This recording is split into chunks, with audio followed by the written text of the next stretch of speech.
I needed the money yesterday, my son demanded, handing me his wife's $300,000 debt as if it were a simple bill. Don't disappoint me, Mom, Richard added, his voice cold. I just smiled, pouring more coffee while he scrolled through messages on his phone. 6 hours later, my account was at zero. When they came back that evening for the money, they found the house empty with only a single envelope on the table. When they opened it, they went pale. But before we continue, make sure to subscribe to the channel and leave a comment. Where are you watching this video from? We love to know how far our stories are reaching. The doorbell rang at 7:30 on a random Tuesday morning. 3 insistent rings, as if the world were ending. I already knew who it was even before I opened the door. My son, Richard, only ever showed up unannounced when he needed something. I left my half-full cup of tea on the kitchen counter and walked slowly down the hall. Through the living room windows, I could see his car, a luxury SUV parked haphazardly in the driveway. Richard had inherited his father's business acumen, but not an ounce of his patience or consideration.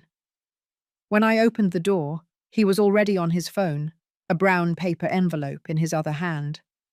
His face, always so much like his father's, was tense. "Mom," he said, walking past me without a hug, just a quick peck in the air. "We need to talk." Richard went straight to the kitchen as if the house were still his, despite having moved out more than 15 years ago. He sat in my chair, put the envelope on the table, and started checking his phone while I followed him in. "A coffee would be great," he mumbled, without looking up from the screen.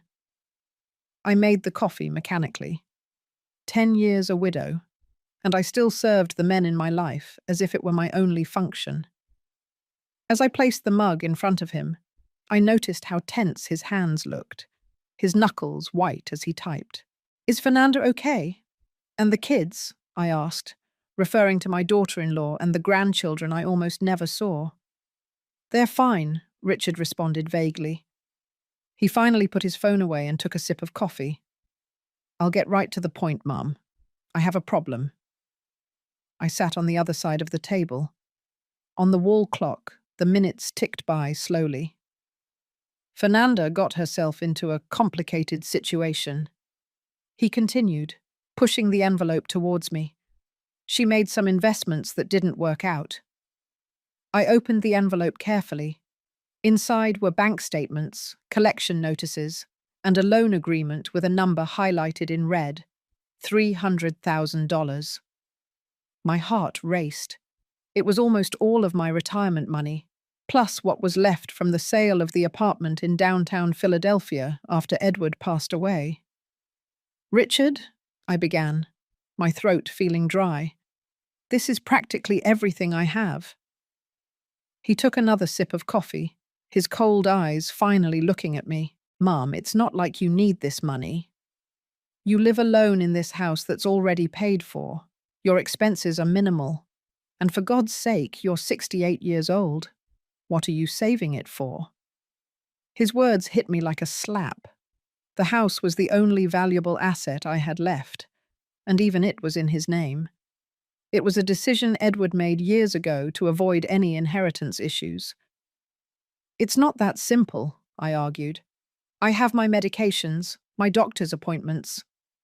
Richard gently tapped the table, interrupting me. "Fernanda just made some bad investments, okay? She trusted the wrong person. If we don't pay this off by tomorrow," he took a deep breath, "things are going to get ugly." "They're not bankers, Mum. They're dangerous people." "What kind of dangerous people?" I asked. My voice was barely a whisper. "You don't need to know the details," he said impatiently. "Just trust me. It's a loan, right? I'll pay you back as soon as I reorganize the company's finances." I looked at the envelope, at my son's face, at the door leading to the backyard where he used to play. Now, it was as if a stranger was sitting in my kitchen. "You've asked me for loans before, Richard. I've never seen that money again." His face hardened. This is serious, Mom.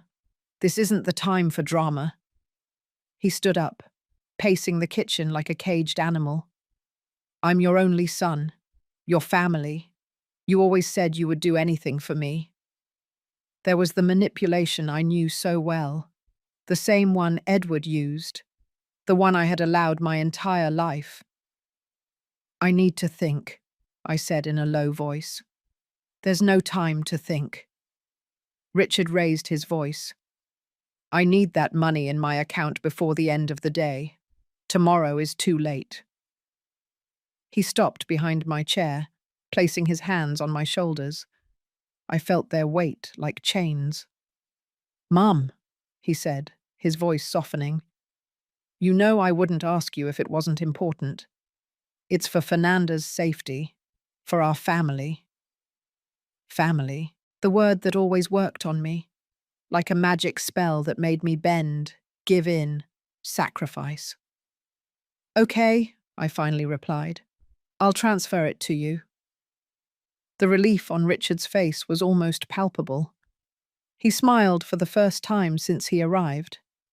That smile reminded me of the boy he once was. Thanks, Mum. I knew I could count on you. He checked his watch. I have a meeting now, but I'll be back tonight for dinner, and we can get this sorted out. Deal? I nodded, unable to speak. Richard took the folder, gave me a quick kiss on the forehead, and headed for the door.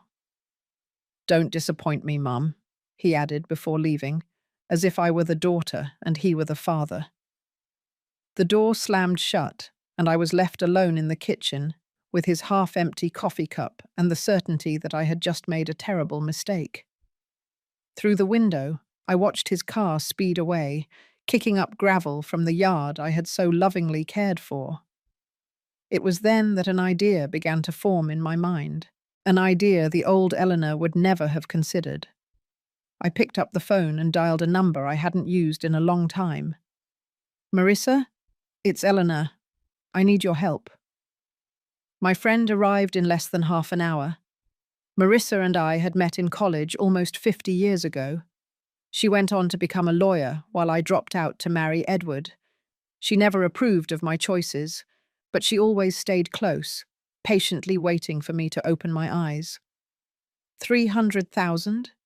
Marissa nearly choked on the tea I had served her. Eleanor, that's insane. It's everything you have.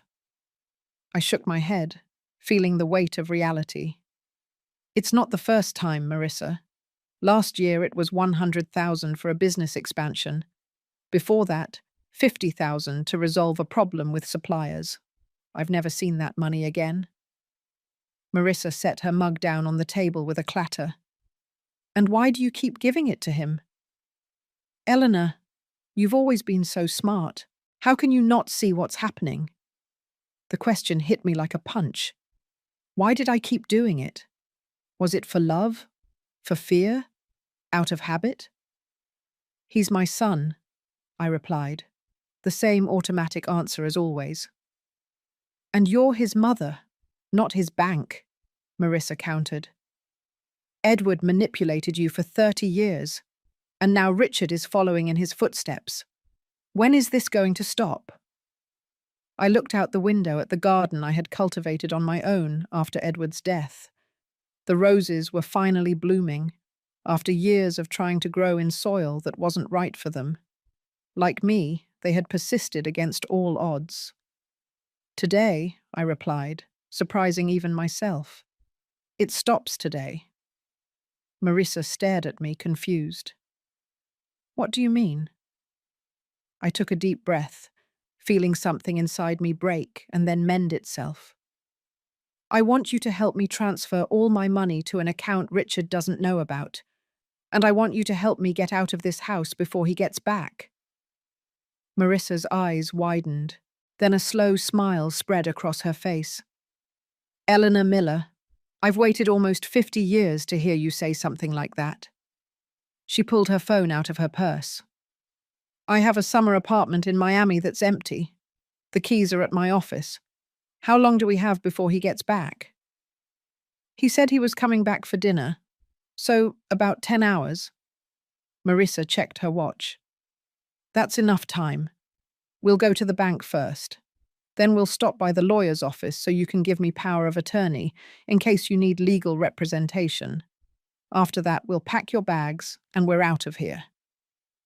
I stood up, feeling a mix of fear and exhilaration. In all my life, I had never made such a radical decision. He's going to be furious, I murmured, more to myself than to Marissa. She took my hands. Elena, are you afraid of him? I thought of my son's face when he didn't get what he wanted, how his voice changed, how his eyes hardened. Yes, I admitted, the same way I was afraid of his father. Then it's time to stop being afraid. Marissa squeezed my hands. Let's go get your things. I went to my room and took out the suitcase I had used only twice in the last 10 years. I opened the closet and started picking out clothes, but soon realized I didn't want to take much from that life.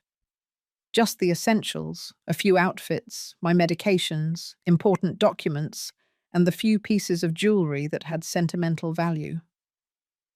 At the bottom of the dresser drawer, I found the small wooden box where I kept the only money Edward never knew I had. It was a small amount, a few $1,000s I had saved by selling baked goods and embroidered pieces over the years. My secret, my small rebellion. I took the picture frame with my mother's photo and hesitated over the one of my son Richard as a little boy. After a moment, I decided to leave it behind. When I went back to the living room, Marissa was on the phone, organizing everything. The flight to Miami is confirmed for 3 in the afternoon. We still have time to go to the bank and the lawyer's office. At the bank, the manager seemed surprised by my request to transfer all the money to a new account. Mrs. Miller, are you sure? It's a considerable amount. Absolutely, I replied, signing the documents. And I need this transaction not to show up on any statements sent to my residential address. As we waited for the transfer to process, Marissa looked at me curiously. What are you going to leave for Richard? Some kind of explanation? I thought for a moment. A note, I decided, and a lesson he should have learned a long time ago. When we got back to the house, I carefully wrote a note on a piece of paper and left it on the kitchen table. It said, I'm the one who's disappointed. Revenge is a dish best served cold. As I walked out the door with my suitcase, I looked back at the house that had been my prison for so many years. In the garden, the roses swayed in the breeze, free and strong, just as I would be from that day on. In the taxi on the way to the airport, Marissa took my hand. Are you okay? I looked out the window, watching the city rush by, taking decades of submission with it. No, I answered honestly, but I will be. Marissa's apartment in Miami was small but cozy, with a view of the ocean. That first night, sitting on the balcony listening to the waves, I turned on my phone, only to turn it off again when I saw there were 17 missed calls from Richard. I wasn't ready to face him. He'll find you eventually, Marissa said as she poured me a glass of wine. We need a long-term plan. I nodded, feeling strangely calm. I never thought I would have the courage to do this. I always knew you had it, Marissa smiled. You just needed a little push. In the following days, my phone kept ringing. Richard, his wife Fernanda, even my sister Jane, who had probably been recruited to try to locate me. In one of the voicemails, Richard alternated between desperate pleas and veiled threats. Mom, please call me. I'm worried about you. And then, you can't just disappear like this. The house is in my name. Remember? Think carefully about what you're doing. A week after my escape, I started rebuilding my life. I opened an account at a new bank. I rented a small apartment near the beach and started looking for something to occupy my time. At 68 years old, I had never really worked. but I discovered that my baked goods and embroidered pieces had a market at local craft fairs. Marissa remained in Boston, but she became my eyes and ears. It was she who told me about Richard's furious visit to her office. He was out of his mind, she recounted over the phone. He was demanding to know where you were, threatening to sue, saying you weren't mentally capable of making financial decisions. "And what did you tell him?" I asked. "I told him you were perfectly sane, and that if he continued with the threats, I would file a restraining order." Marissa laughed. He turned beet red. I don't think anyone had ever stood up to him before. At the end of the first month, I received a formal letter from Richard's lawyer. It demanded my immediate return, alleging concern for my mental health and threatening legal action to have me declared incompetent. In the same envelope, there was a handwritten note from Fernanda, surprisingly humble. "Eleanor, please, come back. Richard is out of control. The creditors are pressuring us. We need you." I handed the documents to Marissa, who took care of responding formally, attaching recent medical reports that proved my sanity and a detailed declaration of the loans Richard had extorted from me over the years. "They don't have a case," Marissa assured me. "But Richard won't give up easily. He lost his personal bank, and that made him furious." In the second month, I received an unexpected visit. My daughter-in-law, Fernanda, appeared at my new apartment, pale and noticeably thinner. "How did you find me?" I asked, surprised to see her at my door. "We hired a detective," she admitted, looking embarrassed. "Can I come in?" I hesitated, but ended up letting her.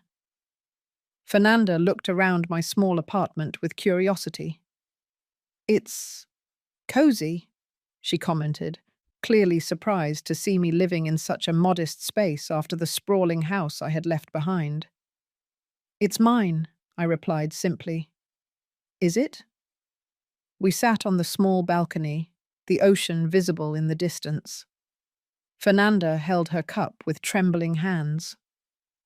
"Things are bad, Eleanor," she finally said. "Richard is different, aggressive, losing control." "How are my grandkids?" I asked, feeling a pang of guilt. "Scared. They don't understand what's happening. Richard sold the car. We're trying to sell the beach apartment, all to pay off the debts." She paused. "It wasn't just the 300,000, Elena. There's a lot more." I wasn't surprised. Edward always had another hidden debt too.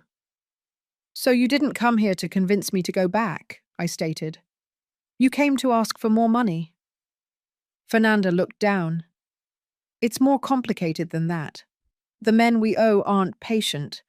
Richard told them you have the money." A shiver ran down my spine. Did he use me as collateral? Fernanda didn't answer, but her silence was confirmation enough. "You need to get out of that house, Fernanda," I told her, taking her hands. "Take the kids and go to your parents' house." "It's not that simple," she murmured. "Richard controls everything. Our accounts, our documents." Her voice broke. "I don't know how to get out, the same way you didn't know." Her words moved me deeply. It was true. For decades, I didn't know how to get out, how to break the cycle, until I finally found the courage. "I can help you," I offered. "Not with money, but to get out." Fernanda looked at me with a mix of hope and fear. "He'll find us, just like he found you." "Then we'll be ready when he does," I replied with a confidence I had never felt before.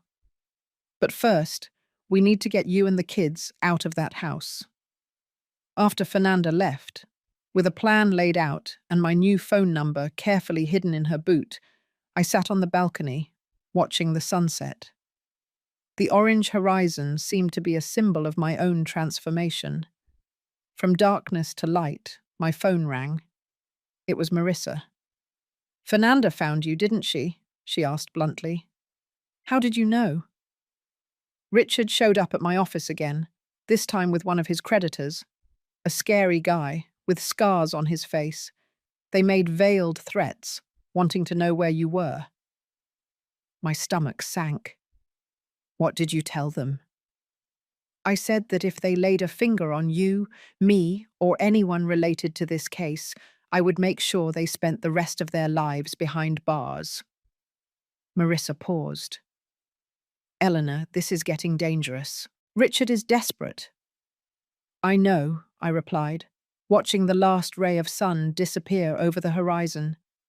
And desperate people do desperate things. The next morning, I was woken by insistent knocking at the door. For one terrifying moment, I thought Richard had found me. But when I looked through the peephole, I saw a woman I didn't recognize. Mrs. Eleanor Miller, she asked when I opened the door partially, keeping the security chain on. Yes, that's me. I'm Detective Olivia. She showed a badge. Civil police, we need to talk about your son, Richard Miller.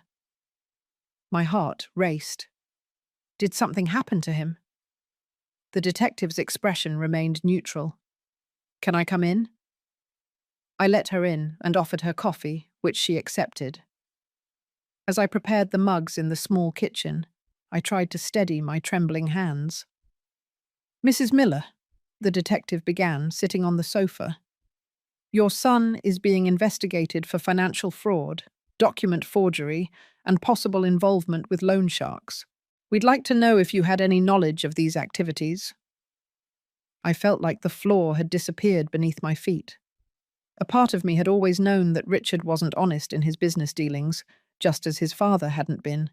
But hearing the words, police investigation, made it all terribly real. No, I answered honestly. I knew he had financial problems, but not the extent or nature of them. The detective wrote something in her notebook. You left home suddenly 2 months ago, correct? Can you tell us why? I told her everything. The successive loans, the unkept promises, the emotional pressure, the pressure for the $300,000. The detective listened without interrupting, only making occasional notes. Did he use your name on any documents? Did he ask you to sign papers without explaining what they were for? I thought for a moment. A few years ago, he asked me to sign some documents to facilitate financial transfers in case I needed help. He said it was for my protection in old age. The detective nodded. We found several suspicious transactions in accounts opened in your name, Mrs. Miller, accounts you probably didn't know existed. I closed my eyes, feeling a wave of nausea. Richard hadn't just manipulated me. He had stolen my identity. What happens now? I asked, trying to stay composed. We will continue the investigation. Your formal statement will be needed soon. She hesitated. I must warn you that your son will likely be indicted in the coming weeks, and considering the people he got involved with, it would be wise to reinforce your security. After the detective left, I called Marissa, who promised to fly to Miami on the next flight. I always knew Richard was involved in shady things, she said, but I never imagined it would get to this point. That afternoon, I received a message from Fernanda. He found out about our plan. I'm locked in the room with the kids. He's breaking everything. My blood ran cold. I immediately called Detective Olivia, who promised to send a patrol car to Richard's address. The next few hours were a blur of calls, messages, and fragmented updates. By nightfall, all I knew was that Fernanda and my grandchildren were safe at a shelter, and that Richard had been taken into custody for questioning after resisting police intervention. Marissa arrived around 9 in the evening, finding me on the balcony, looking out at the dark ocean. She sat beside me in silence for a few minutes. How do you feel? She finally asked. Guilty, I admitted. If I hadn't left, maybe this wouldn't have happened. Marissa shook her head firmly. No, Eleanor. If you hadn't left, you would be sinking along with him, probably being used for more fraudulent schemes. She took my hand. You did the only thing you could have done. You saved yourself. And in doing so, you probably saved Fernanda and your grandchildren too. The next morning, the headline of the local newspaper took my breath away. Businessman arrested for fraud and criminal ties. The photo of Richard being led away in handcuffs by the police seemed to belong to another reality, not my own. My phone rang. It was Detective Olivia. "Mrs. Miller, your son is requesting your presence at the police station.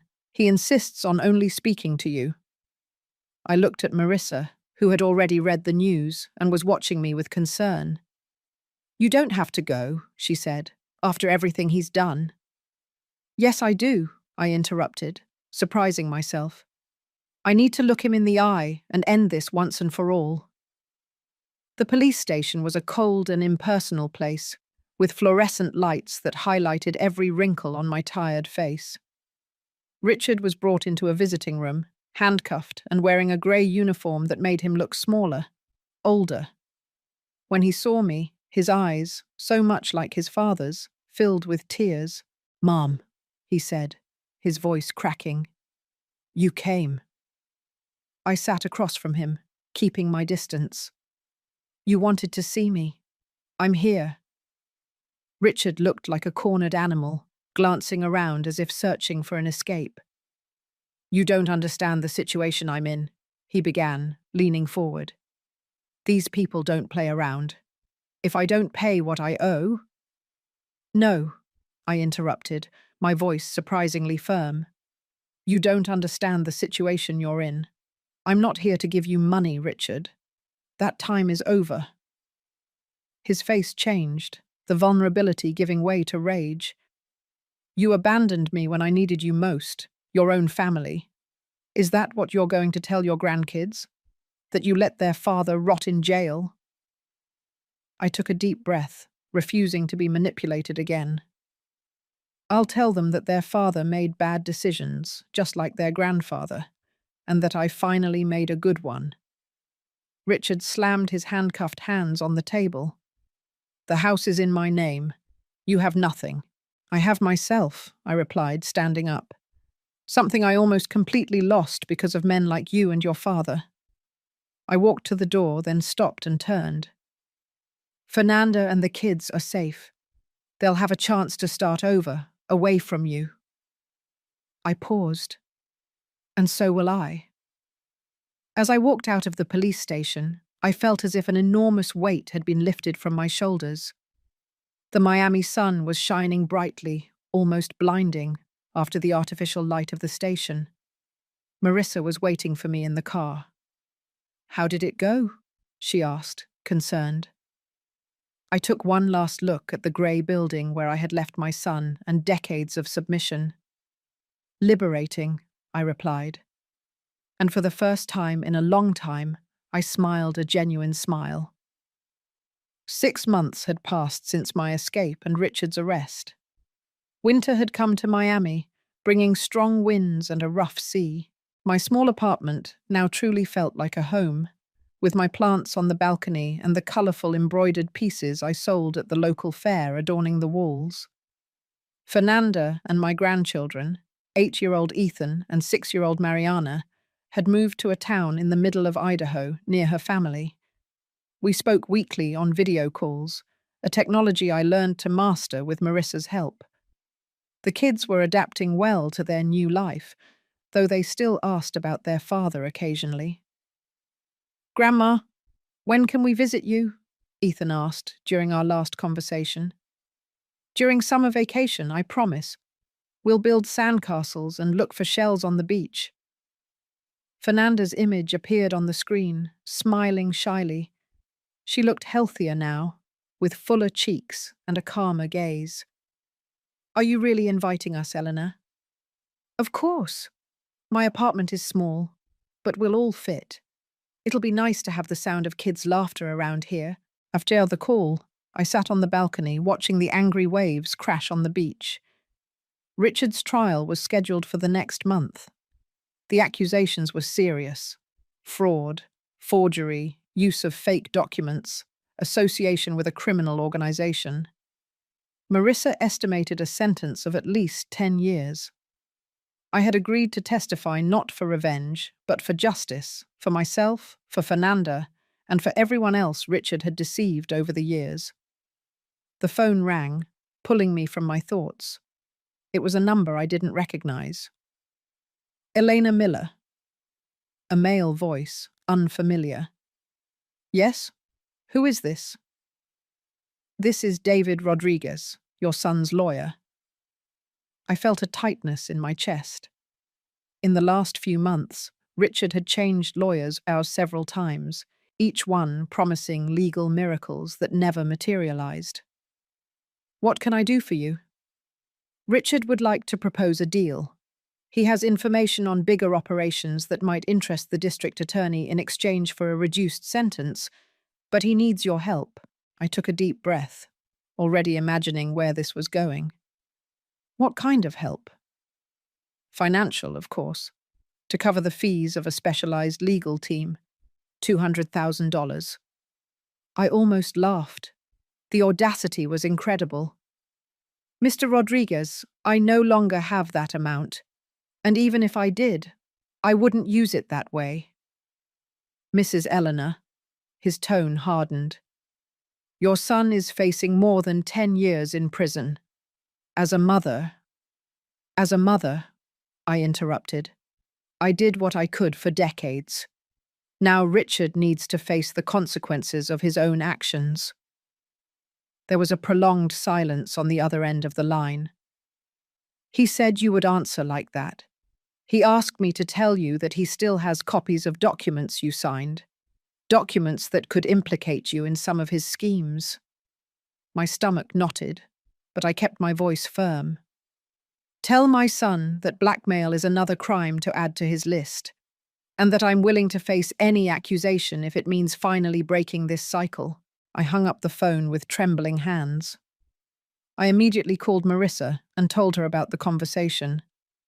He's bluffing, she assured me. Any documents you might have signed, we already clarified with the police that it was under manipulation. Besides, the investigation has already established a pattern of his behavior. Still, that night was difficult. I stayed awake, mentally reviewing every paper I had signed over the years at Richard or Edward's request. How many contracts? How many powers of attorney? How many documents I barely read, trusting that my husband or my son had my best interests at heart. The next morning, I was woken by knocking at the door. It was Detective Olivia again, accompanied by another officer. Mrs. Miller, we need you to come with us to the station. There's been a development in your son's case. On the way, the detective explained. Richard had tried to bribe a guard to get a contraband cell phone into his cell. The guard, who was part of an internal operation, had recorded everything. At the station, they showed me the transcript of a call Richard intended to make as soon as he had the phone. It was to one of the men he owed money to, offering my address in Miami as a guarantee that he would pay his debts. My mom has money hidden. If I can't pay, you know where to find her. I read the words, feeling a coldness that seemed to come from inside my bones. My own son was willing to put my life at risk to save his own skin. Mrs. Miller, the detective spoke gently. Considering this new evidence, we are offering you temporary police protection, and we strongly suggest you consider relocating once again. I returned home, escorted by an officer. Marissa was already there, having been informed by the detective. She hugged me as soon as I walked in. I'm already looking for a new place for you, a gated community with security. I looked around my small apartment, at the plants I had so lovingly cared for, the colourful curtains I had sewn, the view of the ocean that brought me peace every morning. No, I said, surprising myself. I'm not going to run again. I'm not going to let Richard continue to control my life, even from behind bars. Marissa looked at me with a mix of concern and admiration. Eleanor, these men are dangerous. I know, and I'm going to take all the necessary precautions. But this is my home now, the first one I truly chose for myself. I'm not going to give it up. In the following days, we installed a complete security system: cameras, alarms, reinforced locks. The police increased patrols in the neighborhood, and 2 plainclothes officers took turns in a car parked in front of the building. Fernanda called me in a panic after being informed of the situation. "Eleanor, come here. Stay with us. Please." "I'm safe, honey," I reassured her. "And I have a life here now. My craft fairs, my friends, my senior swimming classes." I laughed slightly. At 68 years old, I finally found out who I am when I'm not taking care of ungrateful men. A week later, when the initial panic had subsided, I received an official envelope. It was a summons to testify at Richard's trial, scheduled for 2 weeks from now. Marissa, who had stayed in Miami with me, reviewed the document. "Are you ready for this? Facing him in court won't be easy." I looked out the window, towards the ocean that had become my confidant. "I'm ready." The courthouse was an imposing building in downtown Boston. I was back in the city for the first time since my escape, feeling a strange disconnect from the streets that had been my home for decades. Marissa was driving, while I watched the urban landscape pass by the window. "Nervous?" she asked when we parked. "Strangely, no," I replied. "I feel like I'm closing a chapter. Finally." In the courtroom, I sat next to Marissa in the front row.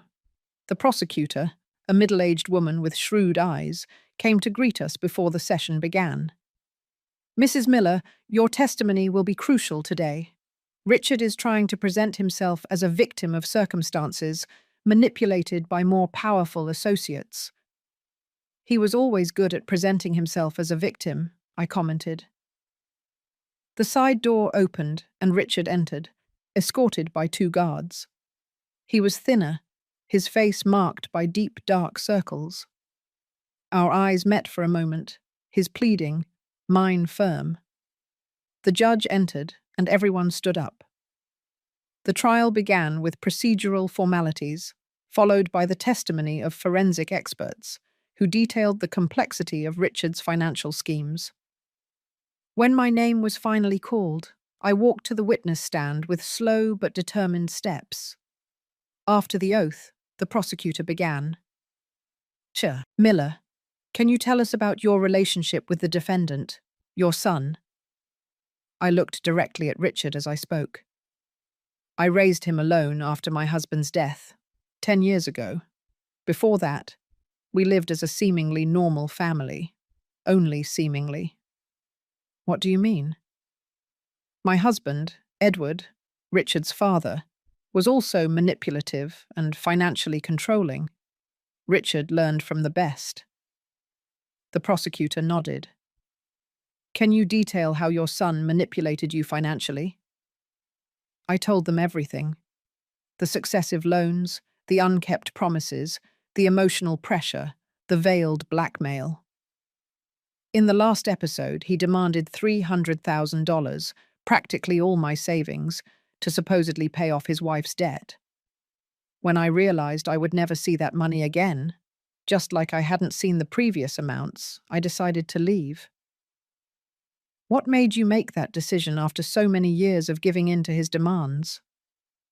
I thought for a moment. Was it the contempt in his voice? I answered honestly. When he said, "Don't disappoint me, Mum," I realized he didn't see me as a person, just as a resource to be exploited. In that moment, something inside me broke, and it mended in a different way. Richard's lawyer stood for cross-examination. He was a middle-aged man in an expensive suit with a calculated expression. "Mrs. Miller, do you consider yourself a good mother?" The question took me by surprise. I saw the prosecutor begin to object, but I raised my hand slightly. For decades, I believed that being a good mother meant giving my son everything: money, time, my self-esteem. Now I understand that being a good mother also means teaching responsibility and consequences. You abandoned your son when he needed you most. The lawyer pressed. No, sir. I stopped enabling destructive behavior. There's a big difference. And what about the threats your son supposedly made against you? Don't you find it convenient that these allegations are only coming up now, just as he's about to propose a deal with the district attorney? I remained calm, despite the insinuation. The recordings speak for themselves. And no, I don't find it convenient that my own son offered my address to criminals as collateral for his debts. I find it tragic. When I was finally dismissed, I returned to my seat feeling my legs tremble. Marissa squeezed my hand in silence.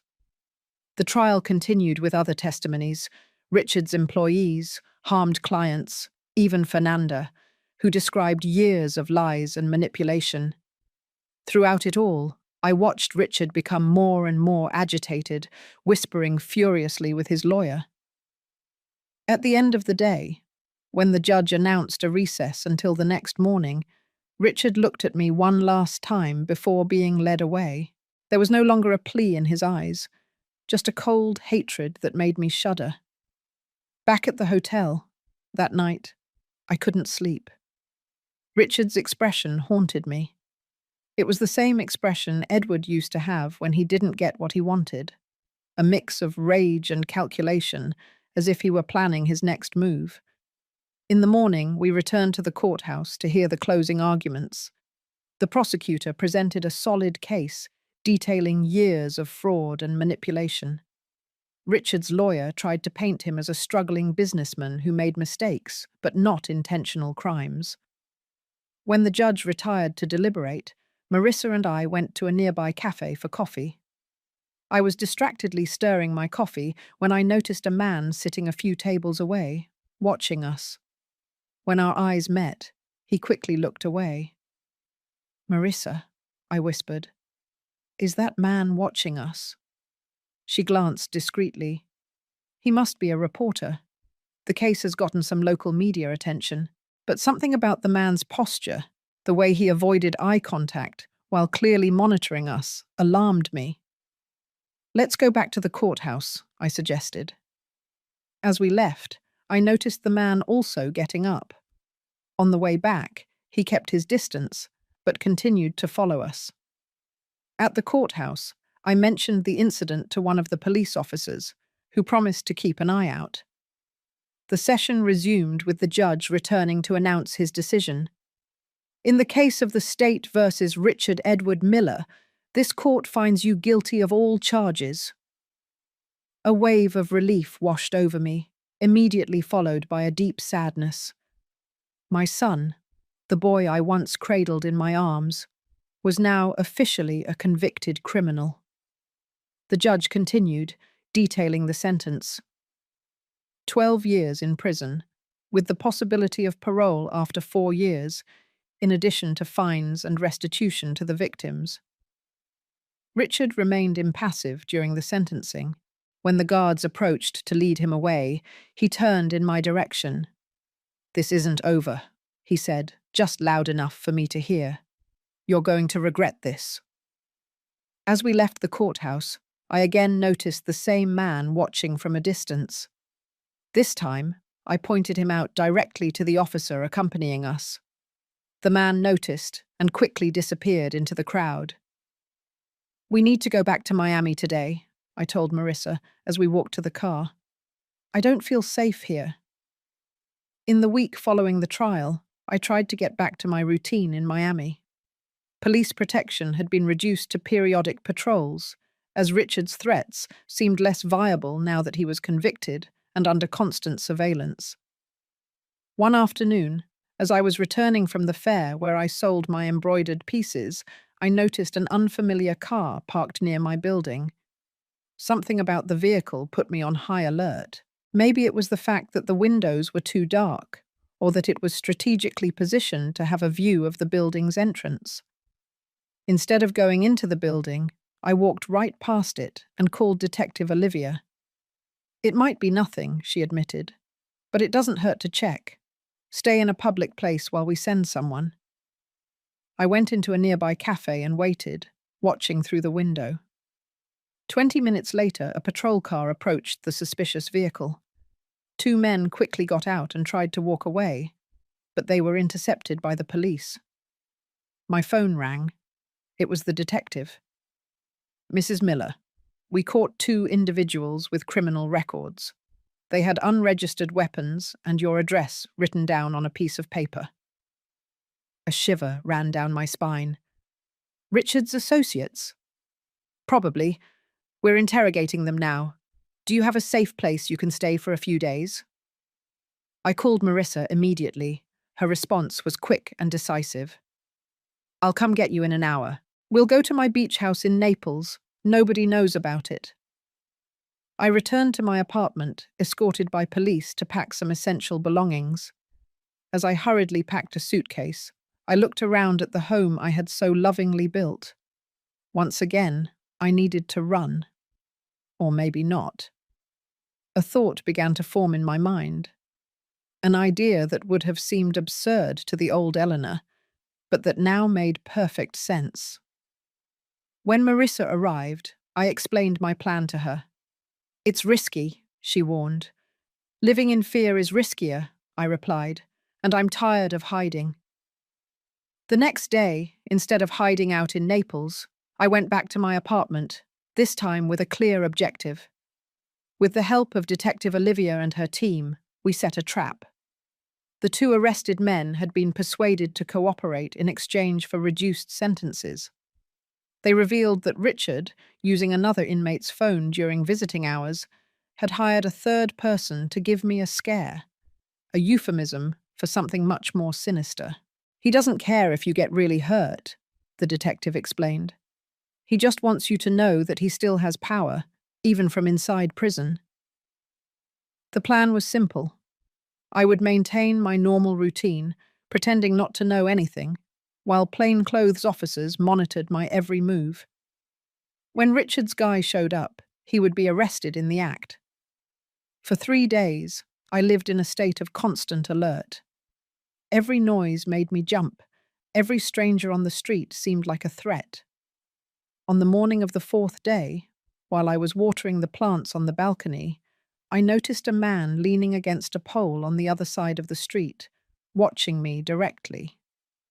Our eyes met briefly before I went inside the apartment and signaled to the plainclothes officer disguised as a housekeeper who was cleaning my living room. "That's him," I whispered. "I'm sure of it." The man continued to watch the building for about half an hour. Then, slowly, he began to cross the street towards the entrance. The doorman, another disguised officer, let him in without question. I sat on the living room sofa, facing the door, and waited. My heart was beating so fast I could hear it in my ears. The police had hidden in the bathroom with the door ajar. The doorbell rang. I took a deep breath and went to answer. "Mrs. Elena Miller?" the man asked, a common-looking individual who could easily go unnoticed in a crowd. "Yes. I have a message from your son." Before he could make any move, 3 officers emerged from different points in the hallway, quickly subduing him. The man didn't resist, seeming almost relieved to have been caught. Later that day, Detective Olivia visited me to inform me that the man had confessed everything. Richard had promised to pay him $5,000 to scare the ungrateful mother who had abandoned him. "And what exactly did scare mean?" I asked. The detective hesitated. "It involved breaking some objects in your apartment, making verbal threats, and," she paused, "and leaving visible marks on you. Nothing fatal, but enough to make you never feel safe again." I sat down, feeling my legs buckle. "Is that enough for new charges against Richard?" "Yes, attempted assault, hiring a third party to commit a crime, threats. That will probably eliminate any possibility of parole for the next few years." A week later, I visited Richard in prison. He seemed surprised to see me, as if he didn't expect me to have the courage to face him again. I came to say goodbye, Richard, I said, when we sat face to face, separated by glass. Goodbye? He frowned. Yes, the person you tried to scare confessed everything. You're going to face new charges, and you'll probably be here a lot longer than you imagined. I paused. But I didn't come here for that. I came to say that I'm moving on with my life. Richard laughed bitterly. What life? You're 68 years old, Mom. You're all alone. I'm free, I corrected him, and I've discovered that it's never too late to start over. You know, I always defined myself as Edward's wife or Richard's mother. Now I'm discovering who Elena is. He looked at me with a mix of contempt and confusion. And who is Eleanor? I smiled genuinely. A woman who finally learned to value herself. A woman who is no longer afraid. Richard slammed his hands on the glass, frustrated. You think this is over, but it's not over. I'm going to get out one day. When that day comes, if it comes, I'll be ready. I stood up. Goodbye, Richard. As I walked out of the prison, I felt a lightness I hadn't experienced in decades. The sky was a particularly brilliant blue that day. The air seemed sweeter. Marissa was waiting for me in the car. How did it go? Liberating, I replied. Truly liberating. A year had passed since my escape. Autumn had come to Miami, painting the trees in shades of red and orange. My small embroidery business had grown. Now I had 3 students, older women like me, who came every week to learn and, most importantly, to talk. Fernanda and the kids had visited me twice. Ethan and Mariana filled my apartment with their laughter and energy, building sandcastles on the beach and collecting shells that now decorated my balcony. Fernanda was working as a teacher in her new town, slowly rebuilding her confidence. Richard had been sentenced to 3 more years due to the attempted intimidation. News about him came occasionally through Detective Olivia, who had become a friend. As far as we knew, he was quiet, perhaps finally accepting his situation.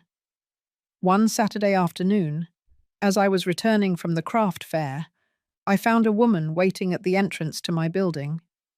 She must have been in her 50s, with greying hair and a face that seemed vaguely familiar. Eleanor Miller? She asked when I approached. Yes? My name is Christine Peterson. She hesitated. I was married to Edward before you. I was speechless. Edward had only vaguely mentioned a previous marriage, saying his ex-wife was unbalanced and obsessed with money, ironies I could now appreciate. Would you like to come in? I finally offered. Sitting in my small living room, with 2 cups of tea between us, Christine explained the reason for her visit. I saw the news about Richard in the paper, about how he financially manipulated you for years. She took a deep breath. Edward did the same thing to me, and when I read about you, I realized I needed to find you, to close a chapter, maybe. How did you find me? It wasn't hard. Your story spread among support groups for women who suffered financial abuse. You've become a kind of symbol of resistance. I couldn't hide my surprise. Me? A symbol? Christine smiled. A woman of almost 70 who left everything behind and started over, facing her own son in court. Yes, Eleanor, you've inspired a lot of us. We talked for hours. Christine told me how Edward had isolated her from her family, controlled every penny, and made her feel incompetent at managing money. How, when she finally got a divorce, he left her with practically nothing, only to then marry me. It was a story that seemed to echo my own life. When he died, she continued, I felt a strange mix of relief and rage. Relief because he could no longer manipulate anyone. Rage because there was never any justice. He never had to face what he did. I understand perfectly, I said. For a long time, I only blamed Richard for his actions. But now I see that Edward planted those seeds. Our son just followed the example he saw at home. The cycle continues, Christine murmured, unless someone breaks it. At the end of the afternoon, I exchanged contact information with Christine and promised to keep in touch. After she left, I stayed on the balcony, watching the sunset and reflecting on our conversation. Edward and Richard, father and son, both now out of my life, one by death, the other by prison, both leaving scars that I was still learning to heal. That night, I wrote in my journal, a habit I had recently picked up. The words flowed easily. Today, at 69 years old, I realized that I spent most of my life trying to be what others wanted me to be. A devoted wife, a selfless mother, a personal bank, always available, always giving in, always afraid of displeasing. Now, finally, I'm learning to just be Eleanor, and discovering that Eleanor is stronger, braver, and more capable than I ever imagined. The money Richard extorted from me over the years, I can't get it back. The years I spent in a suffocating marriage to Edward, I can't have them back. But the time I have left, that's all mine. To live as I choose, without fear, without manipulation, without regrets. The next day, I received an email from Christine. She had talked to other women who went through similar situations and suggested forming a support group. I accepted immediately. Our first meeting was at a cafe near the beach. There were 5 of us, all with stories of financial and emotional control by husbands, sons, and brothers. We shared our experiences, our sorrows, our small and large victories. At the end of the meeting, Marissa, who had accompanied me, suggested, "You should formalize this, create a non-profit organization or something. There are so many women out there who need to hear these stories, who need to know that it's never too late to start over." The idea quickly took shape. In a few months, New Beginnings was officially registered as a non-profit organization dedicated to supporting women victims of financial and emotional abuse.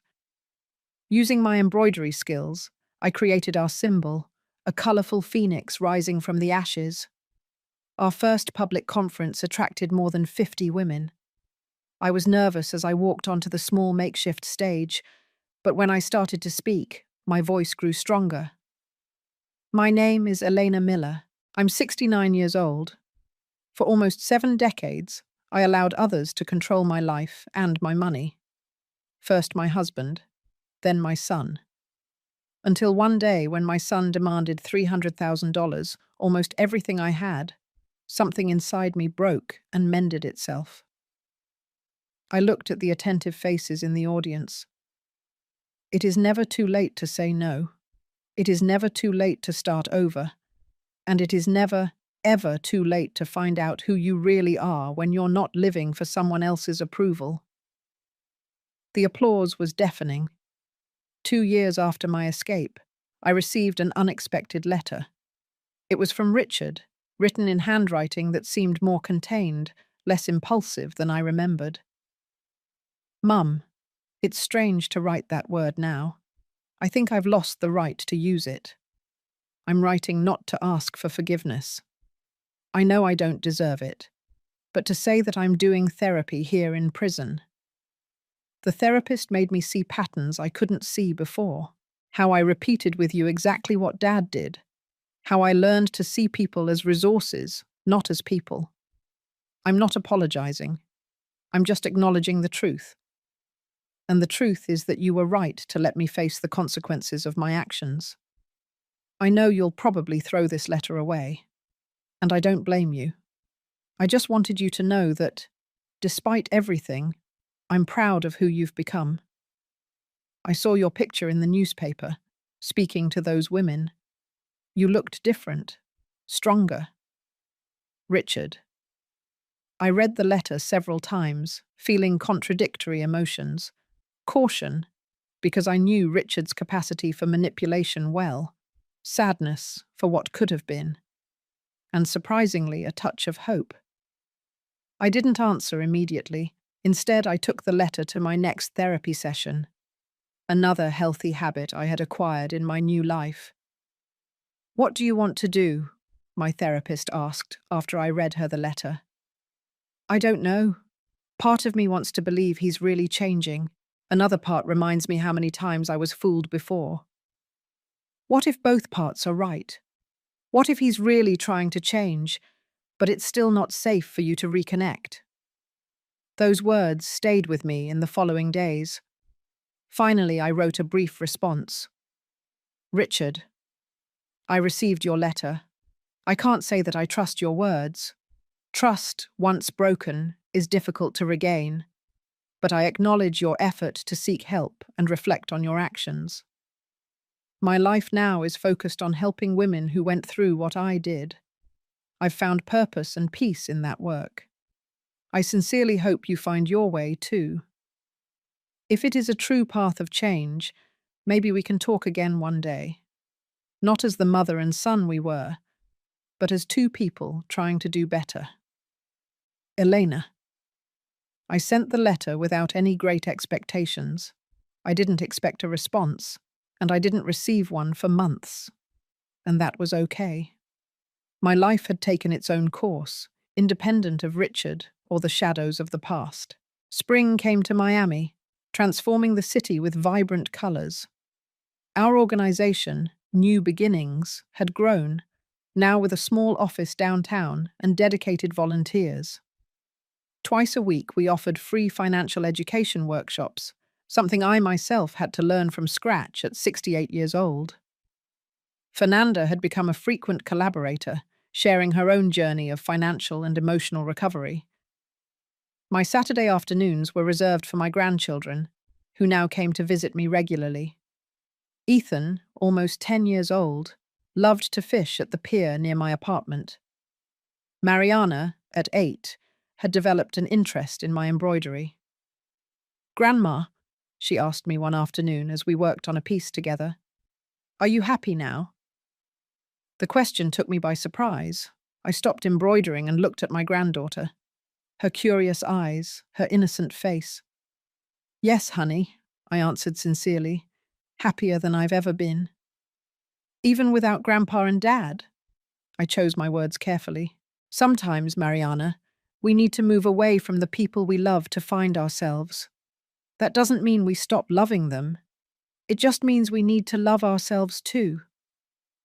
She seemed to consider my words, her small eyebrows furrowed in concentration, like when I need to be alone in my room sometimes, even though I like playing with Ethan. I smiled, admiring her childlike wisdom. "Exactly." In June of that year, I received an unexpected call. It was Detective Olivia. "Mrs. Miller, I'm calling to inform you that your son will be transferred to a halfway house next month." The news caught me off guard. I thought with the additional charges. "He has demonstrated good behavior," she completed rehabilitation programs, and his lawyers were able to get a sentence review. He'll still have severe restrictions, but he'll be able to work during the day. I thanked her for the information and hung up, feeling an uneasiness I hadn't experienced in a long time. Richard would be partially free. What would that mean for me? For Fernanda? For the kids? I called Marissa immediately. "Do you think I need to worry?" I asked after telling her the news. Marissa, always practical, replied, "We'll increase your apartment's security just in case. But honestly, Eleanor, I doubt he'll try anything. He would have too much to lose." A week later, I received another letter from Richard. Unlike the previous one, this was formal, almost distant. "Eleanor, I'm being transferred to a halfway house next month. I wanted you to hear it from me, not from anyone else. I'll be working on a reforestation project during the day and returning to the facility at night and on weekends. I have no intention of looking for you or interfering in your life in any way. I've learned my lessons the hard way. The therapist here says that respecting boundaries is the first step towards healthy relationships." I'm trying to practice that. I also wanted you to know that I've been corresponding with Fernanda about the kids. She agreed to let me write them letters under her supervision. Maybe, one day, I can see them again, when she feels it's safe. Richard. The absence of the word mum at the beginning and end of the letter did not go unnoticed. He was truly trying to establish a new dynamic, respecting that our old relationship was irrevocably broken. I shared the letter with Fernanda on our next video call. She confirmed that she was indeed allowing Richard to write to the kids. Their therapists believe it's important not to completely demonize their father, she explained, and his letters have been different. He asks about their interests. He doesn't try to manipulate. He doesn't make empty promises. Do you think he's really changed? I asked. Fernanda shrugged. Maybe, or maybe he's learned to be more subtle. That's why everything is supervised. She paused. Are you going to respond to this letter? I thought for a moment. I think so. To make it clear that I'm aware of the situation and that my boundaries remain intact. My response was brief. Richard, thank you for informing me about your transfer. I wish you well in this new phase. I'm glad to know you're in supervised contact with your children. They deserve a father who can be healthy and positive in their lives. As I said before, I found my way. I sincerely hope you find yours too. Elena. July came with intense heat. On a particularly sweltering Wednesday, I received an unexpected call. Mrs. Elena, this is Sophia, from the Correctional Rehabilitation Center. We have a situation with your son, Richard Miller. My heart raced. Is he okay? Physically, yes, but there was an incident at the worksite today. He had an argument with another inmate, and well, he refused to retaliate when he was provoked. In fact, he walked away and found a supervisor. The problem is that it makes him a target for other inmates, and we're worried about his safety. What does that have to do with me? I asked, confused. Richard requested a transfer to another project, ideally one where he can work alone or with direct supervision. We have an opening in an urban rehabilitation program restoring a public park near your neighborhood. But we need your approval, given the history between you. I was silent for a moment, processing the situation. Richard had chosen not to retaliate, even when provoked, something the Richard I knew would never have done. And now he needed my help. Did he specifically ask to work near me? I asked cautiously. No, Mom. In fact, when we mentioned the location, he hesitated and asked if there were other options. But this is the only project that meets his security needs right now. That surprised me. Richard was really trying to respect my space. How far would his worksite be from my apartment? I asked. Approximately 15 blocks. He wouldn't have permission to leave the project area, which will be monitored. I took a deep breath. Okay, I give my approval. After hanging up, I questioned my decision. Was I being naive again? Or was I finally exercising compassion without compromising my boundaries? I called Marissa and explained the situation. You did the right thing, she assured me. Keeping Richard safe while he tries to rehabilitate doesn't mean lowering your defenses. It just means you're human and you have compassion. The following week, Richard started his new job at the park. On purpose, I changed my route to the market to pass by there, keeping my distance. I saw him from afar, planting young trees under the scorching sun. He was thinner, his posture less arrogant. For a moment he seemed to feel my presence and looked in my direction, but I didn't get closer. In August, I received another letter. Elena, I know you saw me at the park a few weeks ago. Thank you for not approaching me. And thank you for approving my transfer to this project. The work has been therapeutic. There is something deeply satisfying about transforming an abandoned space into something beautiful and useful for the community. I'm not asking for forgiveness or reconciliation. I just wanted to express gratitude for this small act of kindness that I don't deserve. Richard. The letter was different from the others, more centered, less manipulative. I decided to respond with a symbolic gesture. The next day, I left a small box at the community center that supervised the project. Inside were good quality gardening tools and a book on urban landscaping. No note, no expectations.